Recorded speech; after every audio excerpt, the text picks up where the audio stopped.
I actually went with nature's nectar and I went for a glass of water. I was hoping for a little cider or a beer from you. I know. I was tempted. That was funny. You did make me laugh. Maybe after. Yeah. So we obviously teach at the same studio, but we teach very different classes, I think. Yeah. So I just kind of wanted to, ask you about, you teach bikram.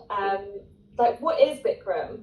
What is bikram? Yeah. So I guess the easiest thing is the original hot yoga. Basically, it's why we really have hot yoga studios in the West, and it comprises of 26 asanas, so postures, and then 2 breathing exercises that sandwich the asanas, so one at the beginning, one at the end, so pranayama, deep breathing, and it's a very specific sequence designed really around spine flexibility and mobility, and therefore you get all the sort of mental benefits because you're working with the central nervous system as well as you compress into the central nervous system things. So it's really it's an interesting sequence, and if we for me, you may or may not have seen the Netflix documentary on Bikram, the man himself, but I think for me personally, you kind of have to separate the sequence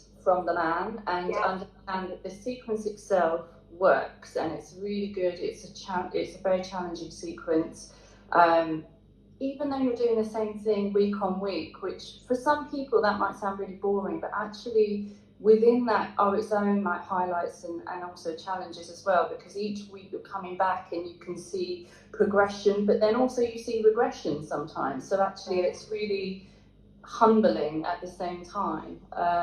That's actually really interesting that you say that, because I think there's this, perception that you kind of come onto the mat every time you practice and you're not going to get deeper, or you're going to go into another, progression or modification, and actually sometimes you do feel a bit all over the place, and sometimes your balance is a bit wonky, and that's quite normal.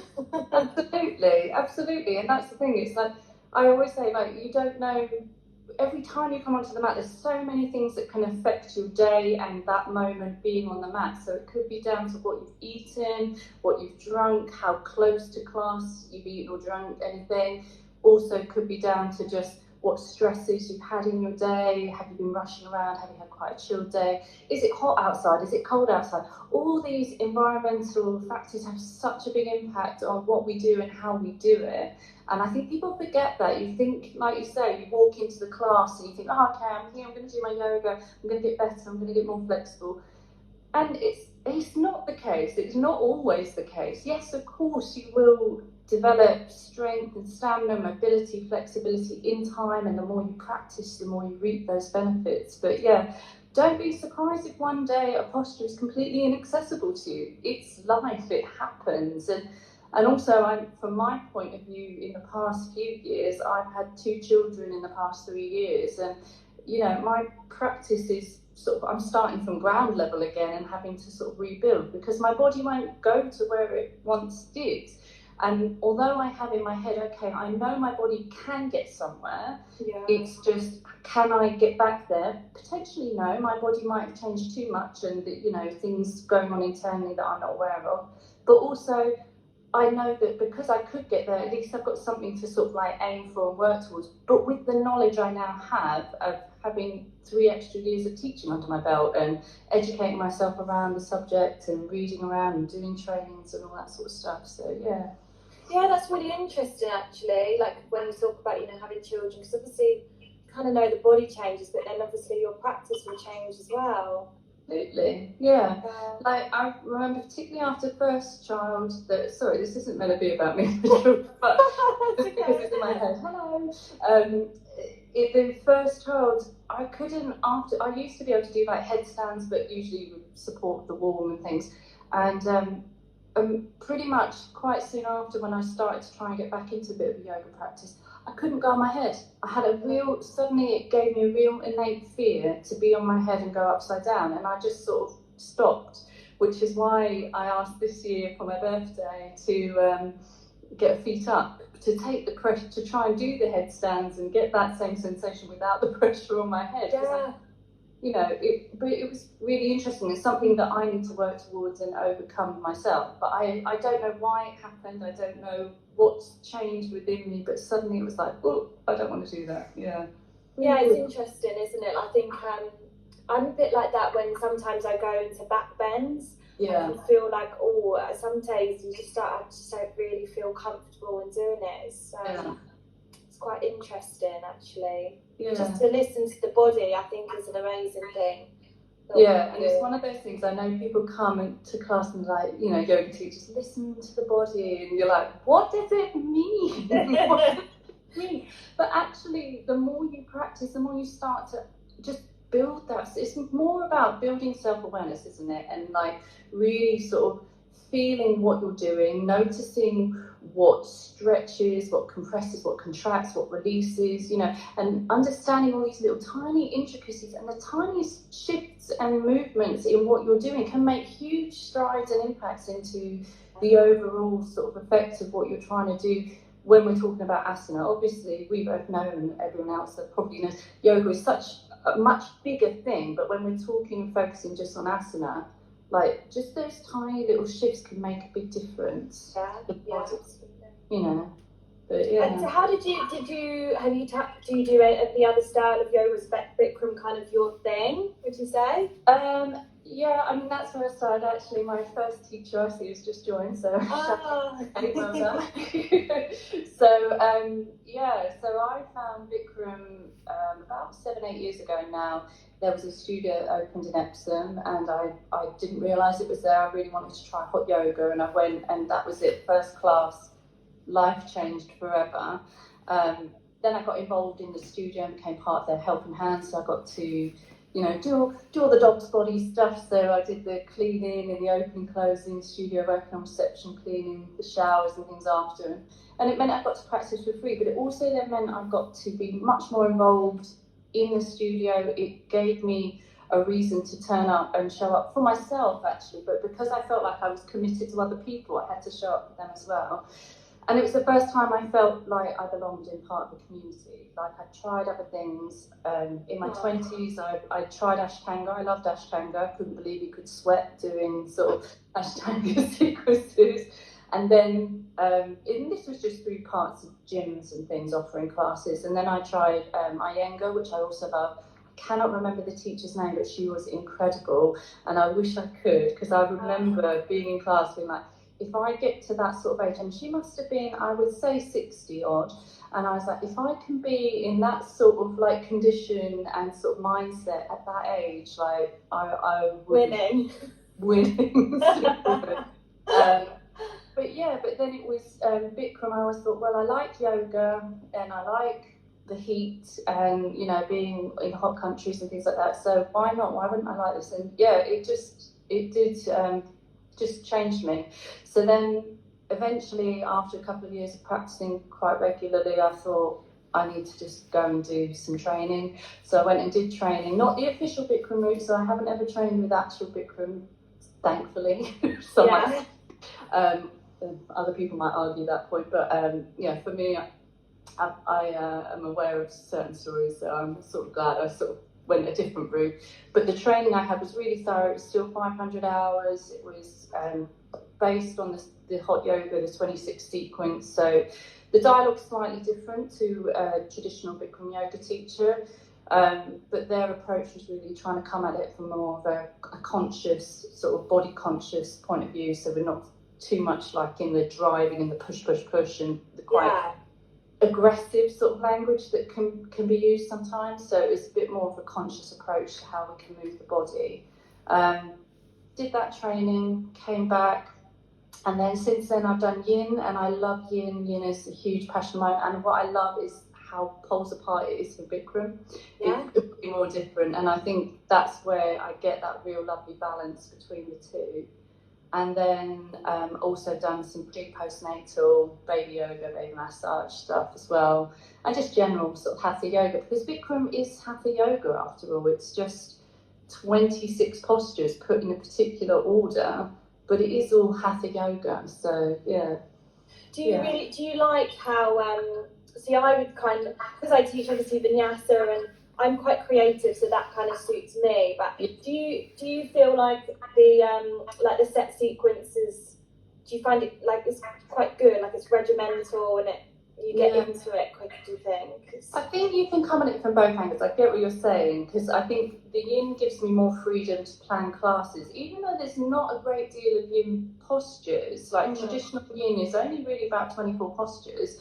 So, but it's just you get to play around with how you do them and where you repeat and how long you hold. Whereas obviously in Bikram, it is the classic 90-minute class is you do everything twice. And you know, so you go through every single posture and you do it twice. Whereas nowadays, time constraints, things like that, we're doing sort of 60-minute versions or 75-minute people, you know, and then it gives the teacher a little bit more leeway in how they teach. That's nice. Yeah, so where I trained, they basically said offer every posture at least once. So really, that's what I always have in mind, is to do everything at least once. And then occasionally, on some of the bigger postures, then I might add in an extra one to give people that extra time to sort of really develop that pose. But yeah, mine can sometimes be a bit slower. Some teachers still like to try and cram in 2 sets of everything, so it's a very fast and snappy class. But it's really down to the individual teacher, and then I guess down to the individual practicing the class, what works for them. Like, I think by giving each posture a little bit more time, people can really try to then connect that to the breath, which is sometimes what I think is the first thing to be lost in a hold. So yeah. But in what you would come back to what you're saying, like I think you were saying that with the regiment, it can, that's where I say I don't find it boring. I think people can find it, like the idea of doing the same thing week on week, really boring, but I always think there is a challenge. Yeah. Every single time it feels different. You might be familiar with the poses, but even after like a year and a half, I'm still like, oh, you know that pose when you do this? Like, yeah.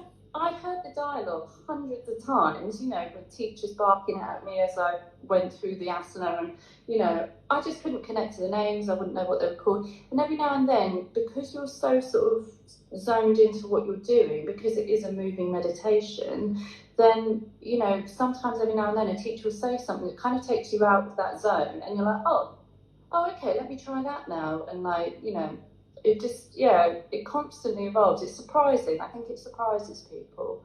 Yeah, and I always kind of touch on kind of the discipline of your yoga practice as well. Like, you know, when you say about holding the poses a little bit longer, and, you know, that's when the mind can start to kind of wander or start to switch on, and it's like, oh, I'm a bit uncomfortable, I want to come out. And yeah, it's quite interesting how it's obviously physical, you've got the asana, but then you've always got your thoughts. Yeah, the thoughts always there. And that, I think, is why with Bikram they tend to say it's sort of a lot of A-type personalities like to come to Bikram. And the reason is because they like the direction, they like being told what to do, and like they like the sort of push aspect of it, which is not how I teach. I don't think I tend to really force people. I try to sort of broaden it a bit more, and I'm maybe a bit more softer, because that's just who I am and how I feel poses and how I feel personally they should be taught. Like, you know, it's for the individual to find their way into the pose, really. I can give them the sort of generic sort of ideals, but it doesn't necessarily mean that's achievable for that person. Yeah. But I can't remember what I was going to say. Something.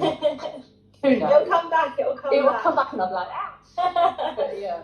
So, I mean, I think as a teacher as well, you know, every person is going to feel every pose very differently. Yes. So like you say, we give the framework, but then how someone then takes that, you know, is very different. Absolutely, and that's one thing I do really like, particularly in a yin yoga class, is that when you're there with everyone in the room and you're asking them to hold a particular pose for a really long period of time, like 5 minutes sometimes, maybe more, is to occasionally just take them out of what they're doing, but to just get everyone to look up and look around the room and see how different everybody looks in the room. That's Because really that's nice. one thing I learned on the training, which I found fascinating, was that, you know, they would say, oh, just tilt your head back, and he would get everyone in the room, and this was a class of 30 people on training, tilting their heads back, and he would get some people's range of motion for their head tilt was like this. Some people could be like all the way back, and then a lot of people are sort of in between that. So he'd show you the two extremes, and it was just fast. You start to really understand how this phrase of every body is completely uniquely different, and you really start to grow an appreciation of that. And I think that's one thing that we forget in yoga, and that's I posted about it recently, but like why I've always sort of been a bit hesitant to post my practice or images of me in poses on social media, because I don't, you know, I hold it quite sacred to myself what I can and can't do, and I know how it feels within my body and what I'm working towards, and no one else will see that from the outside. They just see the shape of the pose. Yes. I think that's one of the big things about Instagram, is that, you know, you see a lot of imagery out there, and you see a lot of, you know, you get ideas of, yes, I want to look like that, or I want to do this, or, you know, because that's the unfortunately kind of world we're in today. But actually, like, if you're a yoga teacher and you've done a lot of training, or you understand anatomy well, and you start looking at certain sort of Instagram perfect pictures sort of thing, you start being like, well, the hand should be here, or this should be there, or this should be, you know, and you start critiquing it, don't you? And it's just, Oh, yeah. you're just like, oh, if only I could just get them to try this and see how that feels. And yeah, it's just interesting, because you're just seeing a snapshot, a moment in time, like, yeah, you don't understand the sort of intricacies that go into sort of holding that or finding that way in, and, you know. Yes. Yeah, that's really interesting. I think, and I think maybe, you know, you always think, oh, I should do that the deepest, or in the photo, you kind of take it to when you actually, it's not always, you know, what you're feeling, what you're wanting to do. You don't always want to go, so you want to pull back. And it's good to show, as yoga teachers, to understand, to show that we understand other people, you know, or can relate to other people's experiences, because we'll never understand each other's felt experience. That's for the individual to discover themselves. But to be able to show that, you know, sometimes things aren't easy. There are certain poses my body will never do. It's not designed to do that. That's just down to my bone structure, you know, and that's okay. So it's finding that acceptance, isn't it? And that's what it's about, really. It's about acceptance, and accepting where you are in a moment in time on your mat, you know, and doing it. Grace, poise, stillness, breath, all that stuff, you know. I think that's what, when I went to my first ever, you know, yoga class, and you do naturally, I know you shouldn't, but you do naturally like look around and you think, oh my God, how are they in that position? I ain't never doing that.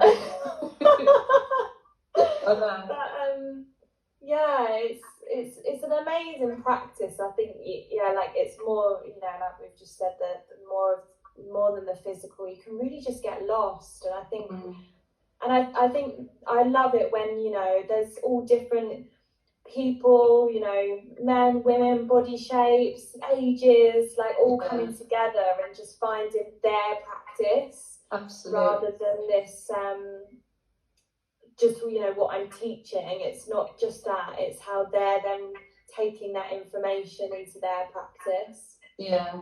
And then when you see them have their light bulb moments and their little breakthroughs, and afterwards they're like, oh, I can do this.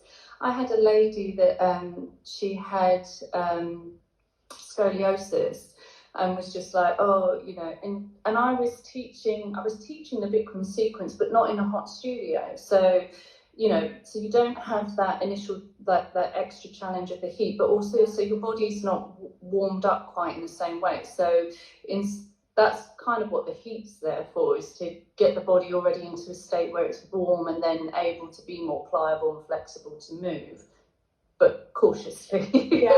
Some people still overdo it with the heat. But yeah, so she was coming to it as a cold practice, but she came week on week on week on week. And there was one particular posture, she was like, I'm never going to be able to go back. And it was Supta Vidrasana,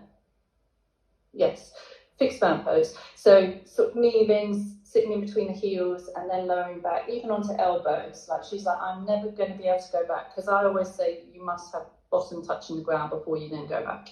And because you just want to make sure you're open enough to then go back. And just one day after she must have been practicing with me for about 2 years, and one day she just did it. And it was just like the most amazing thing, because, you know, she'd been working so hard and she really thought it was completely unattainable. And then actually she was able to achieve it. And it was just, it was just really good. It was beautiful moment. Yeah, I took a picture. I was like, oh, did that's you? the moment. We have to remember this moment. Yeah. Oh. But it makes you sort of so proud to see people sort of working so hard and within their own sort of limitations and things, but just challenging themselves and persisting with it and not losing hope and being like, I'm never going to be able to do that. The moment you say you can't do something, you won't do something. You know, you've got to try and keep that outlook that yes, it is achievable. It may just take me years. You know, and it might not look quite how I want it to, but I can get a little bit further than where I am now, for sure. But, yeah, that's true. It's funny when you say that, because I always, you know, you think you kind of look one way in a pose, and then you take a photo or your video and you're like, oh, I definitely don't look how I thought. Not it's all about how you look, but it's just quite funny. No, it's like your felt experience. So I did it the other day. I was doing bow pose, and like I've got no flexibility through my front, my back at the moment. It's all a mess. But I thought, oh, this feels great. It feels like my legs are up here somewhere. Like, and then I look back at the picture or the video, and I was like, my legs are like this far off the ground. I was like, that's amazing. It really felt way more impressive than it looked outside. Not that it matters, but it did make me laugh, because I was like, yeah, that felt very different to what it looks like. Yeah. So when you say about, you know, the bikram is there, the heat, is there to kind of, you know, warm you up. It's not. I maybe, you know, sillily thought, because it's obviously come from Asia, India, and you know the heat, so it's not there to kind of replicate that. It's more. It is.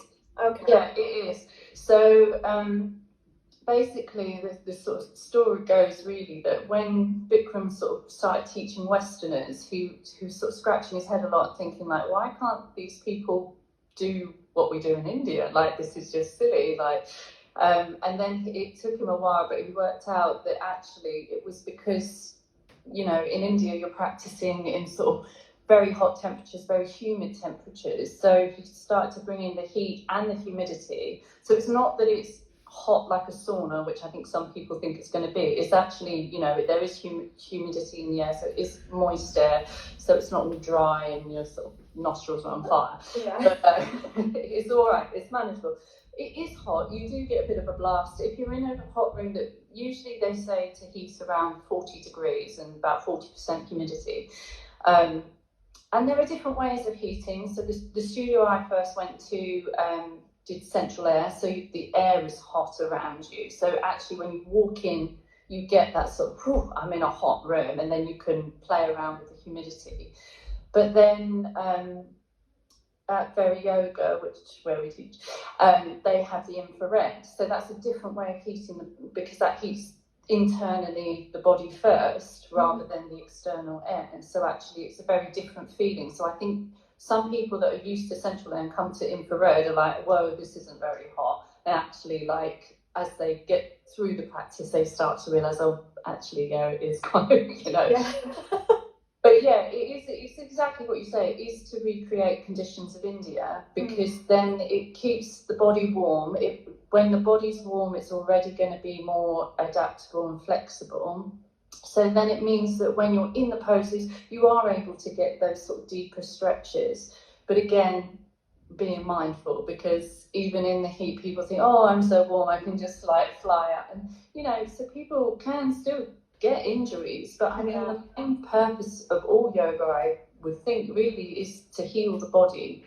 That's my strongest belief, is it's all about healing the body, and it doesn't matter which form we take that in, because, but you know, like the yoga is there to help us. And I always say to people, like, if Bikram yoga isn't for you, it might not be the yoga, it might not be the sequence, it might be the teacher. If I'm not the teacher for you, that's okay. I'm okay with that. Go and find someone else and try someone else's class.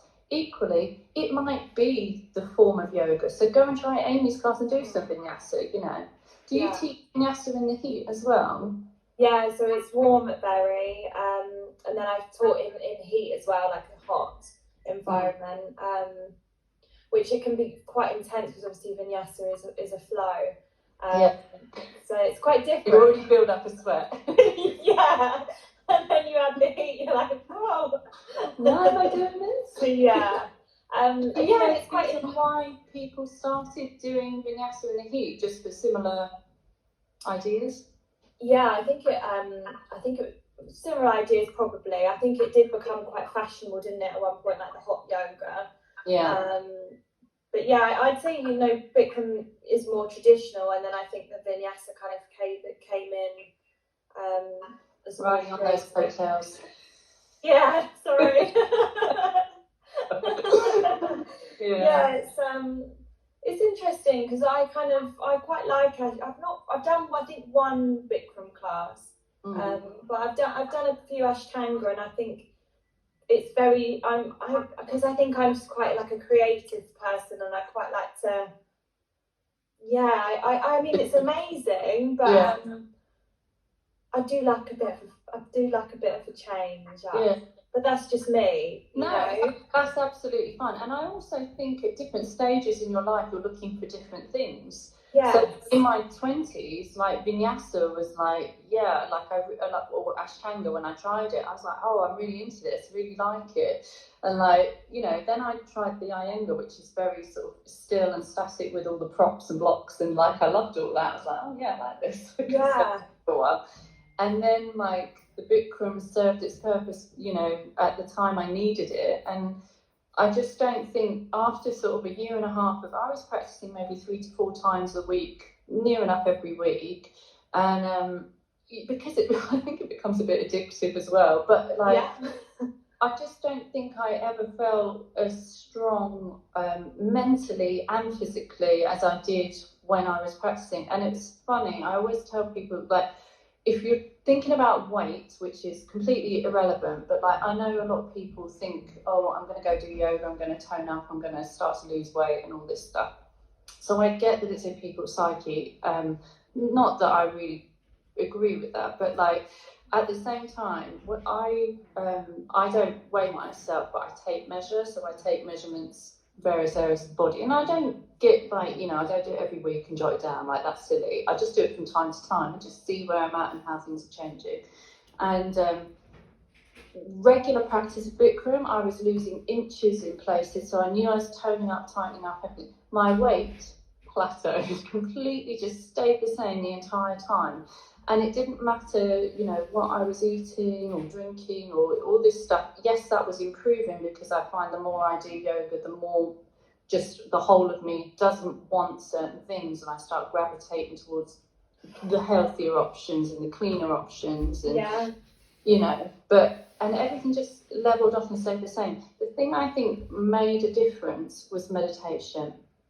And although I say Bikram is a moving meditation, because it is, because you are very sort of in the zone and you're able to flow through and you're trying to keep that connection to the breath, but actually to then take a separate meditation practice and have that time, I think that's what took me out of sort of fight and flight and took me into rest and digest. And then that's when, just in a month, for no reason, nothing else changed, wasn't doing anything different, I just lost a stone, but I was meditating. And before that I wasn't. So like, just really interesting. But that's my experience and my journey. But like, it won't be the same for everyone. But yeah. I think that's incredible, really, because you think to lose weight is all about your physical, when actually it's your psyche as well. Yeah, absolutely. If you're constantly stressed and living in a state of stress, your body clings to the fat, because it's using it there because it's an energy story. The idea of the fight or flight is that, you know, at any given moment when there's a danger, you can just bolt off and run away, you know. Yeah. And that's the point. So you're storing all this excess energy, which unfortunately tends to be fat. And then, you know, as soon as you start to move into that more relaxed state and trying to be quite across the board relaxed, like all day, every day, if you could, that would be the ideal, right? Yeah. And then, you know, it just sort of melts away. It really does, because you don't need it anymore. It's not necessary. It's not something you need. Yeah. Yeah, and I think I can really feel that in my practice when like you're in more of a physical posture, and then you kind of take a really quick body scan and you're like, oh, I've got some tension, and it's like keeps creeping up, and you think that's all unnecessary energy, and you can just let it go. It's quite incredible. So do you, in Vinyasa, is there repetition within the sequences? Is that... So you normally, you know, I don't always, but you normally use like the Namaskara A's and B. Yeah. And then you're quite creative with like a standing sequence, seated sequence. Yeah. But yeah, there's not really, apart from like your Namaskar A's and B's, which you don't always have to use. Yeah. You can basically make the whole thing up. Yeah. Just move your body here. Yeah. Vogue. Yeah. It's very free. But then and then you can even use those set, you know, like the moon salutation or the Namaskar A, and then you just can build on it. And I think that's what I personally love, is taking like the, you know, the chair pose and then adding a bit of a funky thing on, and then you know, still maybe keeping that base, like the framework, but then just literally like going off in all directions. But yeah. Where did you do your training? I went to Spain. I did mine in Spain. I did it a month intensive in summer of 2018. Yeah, it was an incredible experience. I've not been away from like home or anything for that amount of time either. Like just on my own. It was a month. It was a month. Yeah. But it was like, you know, getting up super early and then. Oh, they're long days. Yeah.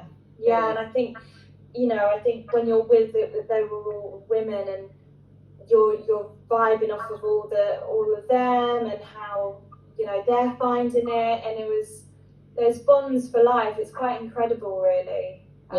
Amazing thing to do. And there was people, you know, there was a couple of ladies there who were like, I'm not here to teach, I'm just here to just do it for me. Oh yeah, we had, so ours is the one I did was a 500-hour intensive, so that was 2 months in New York City, and there were people doing that, and like you say, just like, I don't really want to teach at the end of it, I just wanted to deepen my practice. And I actually say that to people, like some people ask me like, oh, what should I do? And I'm like, well, you know, should I do a teacher training? And it's like, well, you may as well. Like, then you've got the certificate if you ever wanted to, but actually you gain, or if you've got the time and you've got the money to invest, then you get all the knowledge and you really do deepen your practice, like, immensely. Yeah. I would recommend it. Yeah, I was a bit worried because I'd been only really practicing for about maybe a year and a half, 2 years, and I was thinking, oh my gosh, like, am I going to be like good enough and not more experienced and things like that? But I was really surprised, and maybe it's a bit naive, but people were coming at it from all angles, and you just think, good for you. Yeah, exactly. I know, I've definitely had the same feeling of like, oh, I've only been doing this a year and a half, is that enough? Like, I can't really do half the post, but that's okay. Do I know the dialogue? So that's the other thing, the key thing about bikram is it's a dialogue. So really it's, you're meant to be like a voice at the back of the room, and no one's meant to really notice you because you've got them. So bikram is always facing mirrors, and you're meant to like really tune into yourself, and like, you know, that thing you were saying earlier about looking around the room and sort of comparing yourself. Actually, that's one of the key tricks, is to start zoning all that out and just focusing on yourself and listen to the words. So it's a really like it's a script basically. It's a dialogue that you have with the students that they just follow and go into their own place and take their body. And so you've got to learn how to use your words and use repetition to like get the sort of shifts and changes that you're hoping for. But actually I found it interesting that, you know, in some classes, and particularly now teaching online, when I first came to it last year, I was like, I need to get online, I need to teach online because I'm going to miss out on this amazing opportunity to do this, and I just felt like I was really going to miss out on a lot of stuff. Yeah. I'd only just had a baby, so I was like, okay, the only way this is going to work if it's just my head talking, so I can feed off camera. Wow. So that's what I did for 6 weeks over the summer. I just did 2 classes a week, but it was just me talking, but it meant I could actually really focus on everyone on the screen. So I don't know if you find this teaching online, but now I've changed my setup. I'm now in front of the camera more and I'm moving. But I find it very much harder to give the cues I want to give because I can't really see everyone as well, which is a shame. And that's what I think is lost from being face to face and in a studio and in that group environment, is you can't see people and feed off that energy. Yes, definitely. And the adjustments, like, you know, little tweaks of, you know, the hips or whatever, and you think, oh. Yeah, you can't give those. I know. Yeah, I was going to ask. So, when you teach, do you use Sanskrit words, or do you use, you know? The dialogue is the dialogue, and it sort of changes. If I go to practice a class myself and I hear something that I particularly like a teacher said, I'm like, yeah, I'll take that. So my dialogue can sort of start to change a bit because I start being like, oh yeah, that's a really good point. I like the way they explain that. I'll take that. So I'm adding to it all the time. But in terms of like the names of the postures, I always give the Sanskrit and then also the sort of Western sort of version of it as well. Because, you know, I do think we need to honour the fact that this is not like a Western world sort of developed exercise. It's not an exercise, it's a completely wrong word, but you know what I mean. This has come from India and from the East, and you know, we need to be respectful of that, but not in such a way that we're sort of appropriating what they're doing. Like, we need to just, I think, have a nod to it, because I know also some people get a bit funny about, oh well, you teach yoga, is it you're all like om and all this stuff. Like, Bikram is not like that.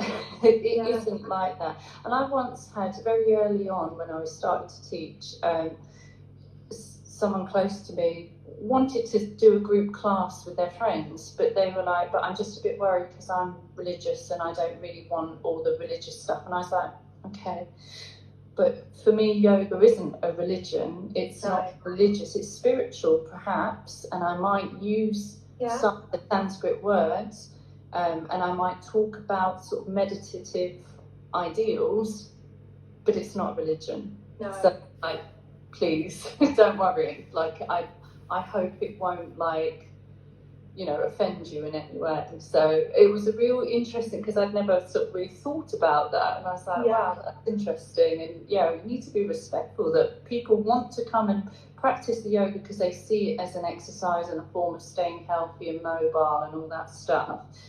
But because yoga is everything else as well, it's got such a much wider purpose.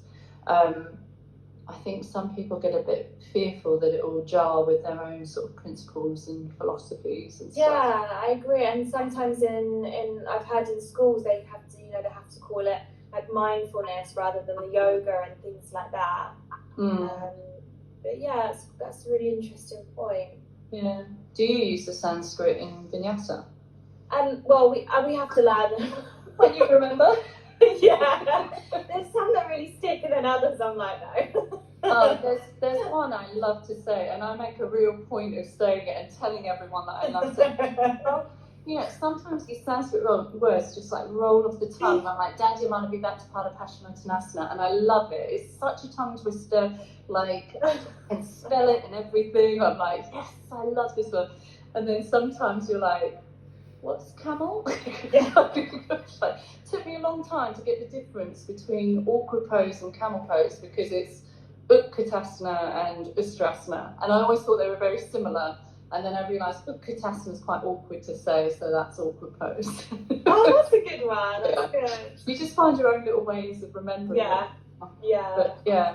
It's funny. Yeah, no, I just I don't some things, like some poses, very few. For anyone who's watching, like, no, she doesn't.